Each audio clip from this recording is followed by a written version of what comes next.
Primark থেকে আমার সংসারের জন্য টুকটাক কিছু কেনাকাটা করে আনলাম। আজকে আপনাদের সঙ্গে সেগুলোই শেয়ার করব। প্রথমে এনেছি হচ্ছে কোস্টার্স। এটা মগ, কাপ, গ্লাসের নিচে রাখতে হয় মেনলি। আর এই যে হচ্ছে আমার বহু কাঙ্ক্ষিত সেই ক্যান্ডেলস, যেটা আমি মাত্র 40 পয়সা দিয়ে কিনেছিলাম।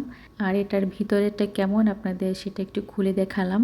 এটার স্মেলটা আসলে খুব সফট একটা স্মেল, আমার কাছে বেশ ভালো লেগেছে। তার জন্য হচ্ছে আমি এই কালারটাই চুজ করেছি। আর হোয়াইট যেটা, ওইটার স্মেলটা হচ্ছে একটু সোপ ফ্লেভারের, মানে সাবানের মতন অনেকটা স্মেল, যার জন্য হচ্ছে আমি ওইটা আনিনি। আমার কাছে ব্ল্যাকটা ভালো লাগছে, যার কারণে আমি ব্ল্যাকটাই নিয়ে আসলাম বেশি করে। যে কোনো জিনিস অফারে কিনতে কিন্তু বেশ ভালো লাগে, আমার কাছে তো ভালোই লাগে। যে জিনিসটা আমি 1 ইউরো 2 ইউরো দিয়ে কিনবো, সেটা যদি আমি তার থেকে আরও কমে পাই তাহলে মন্দ কিসে। আর এটা এনেছিলাম আমি হচ্ছে 1 ইউরো 50 সেন্ট। তো বাংলাদেশি টাকা হিসেব করলে 200 থেকে 250 টাকা হবে। এটা দাম খুবই চিপ ছিল, এটার বেশ ভালো লাগছে দাম কম দেখে। বাট জিনিসটা খুবই কিউট এবং ছোট্ট ছিল। আর এই যে আর একটা যেটা দেখতে পাচ্ছেন, ওইটাও আমি কিনেছি হচ্ছে 3 ইউরো 50 সেন্ট মেবি।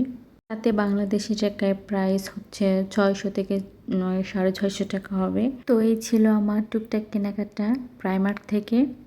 আপনাদের কাছে কেমন লাগলো অবশ্যই কমেন্ট করে জানাবেন, আমার খুব ভালো লাগবে। তো এইটা ছিল আমার মিনি একটা ব্লগ। সবাই অনেক ভালো থাকবেন, আজকে এই পর্যন্তই।